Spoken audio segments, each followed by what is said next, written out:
I'm standing in front of the United States Supreme Court, and on this building it says equal justice under law. The reality is that not everyone in America has this equal justice under law. And too often you see the big fights happening for, situations for people with various illnesses and that kind of thing. You see the ACLU, jump up and rise up in anger against whatever the controversial issues of the day are. But when it comes down to one of the biggest, most controversial issues, abortion, that's not even fought for by the ACLU. They don't even consider it an issue. And why is it? Why is it that this country doesn't support the unborn children? It just doesn't make any sense at all. And if you look at around the world, what's happening at a rate of 115,000 per day, that's how many kids are killed in the womb, and at a rate of 43 million people per year. That number just staggers the mind when you think about the number of people who are killed in the womb.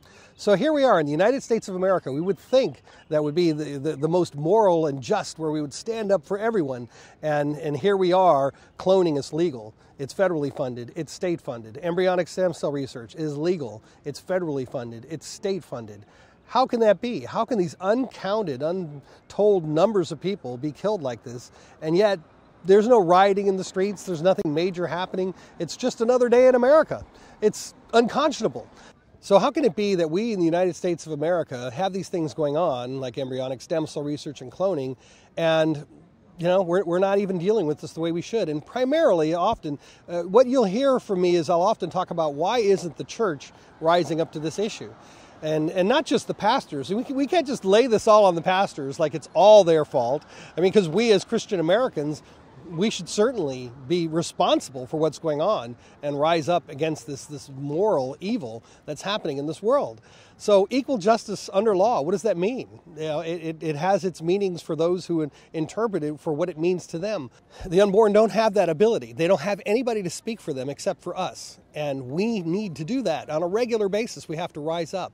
So this building, the United States Supreme Court of America, should rise up, and we should challenge them to defend the defenseless. There should be some sort of bill defending personhood. I'd like to take a moment to talk about personhood. It is one of the most controversial topics in the pro-life movement.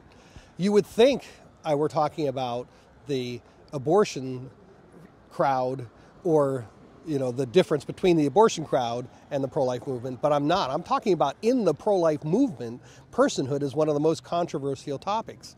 Because what it is saying is that all people have the right to live regardless of their circumstances. So regardless of whether or not they're injured, regardless of whether or not they're going to be perfect human beings, they have a right to live, period. Was the child a product of a rape? Was the child a product of incest? None of that really matters, because we're talking about children, and nobody should make that decision whether or not that child has a right to live. Give the child the right to live and then make the decision what you're going to do. Okay? If you go to any child who's a product of rape and say, well, we don't believe that children that conceived in rape should have the right to live, what do you think that person's going to say to you? They're not going to say to you, oh, you're perfectly right. Let's get rid of all the children who are products of rape. Okay? No, you're not going to. And there are many people, Rebecca Kiesling and Judah Myers, and there's so many people who are products of rape who are standing up and saying, we're human beings too.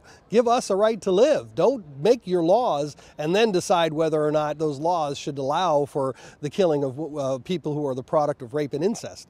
And of course, we look at things like the Hyde Amendment, and we hold that up as some sort of great victory in the pro-life movement. And whenever bills are pushed through, it's okay, does it have Hyde Amendment type language in it? Well, what is Hyde Amendment type language? Hyde Amendment language says that if there are circumstances, rape, incest, health, and life of the mother, then those will be allowed. Okay, we're going to pass this bill. We're not going to let you have abortion on demand, technically, that will be funded in any way or supported in any way by the government, except in cases of why?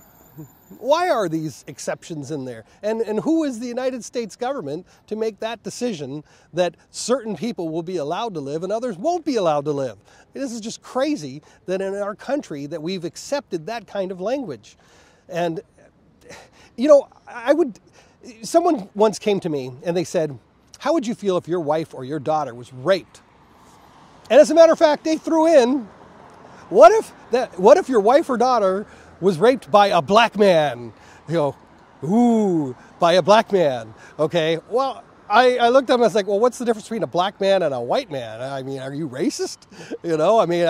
I'm not trying to choose my rapist, so to speak, but after all, you're presenting a condition, and then you've then added to that the color of the person, as if the color of the person says, well, if it's a black man, well, of course you would want to have an abortion. And of course, that's one of the things that is planted in the minds of so many people, that if your daughter or your wife is raped by a black man, well, of course you would want an abortion, because you wouldn't want to have a black child.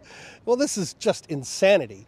We're not talking about the topic of what's going on, the rapist having raped a woman, and that the rapist should, of course, pay for the crime and be punished for that crime.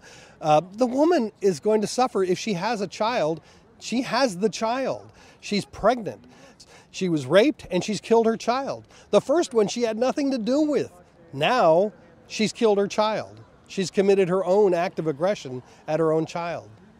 So whenever these people in our government start talking about these various provisions that they need to have in place, we need to help them understand there aren't any provisions like this. What we need to do is defend all life. Equal justice under law should mean protection for all human beings in America.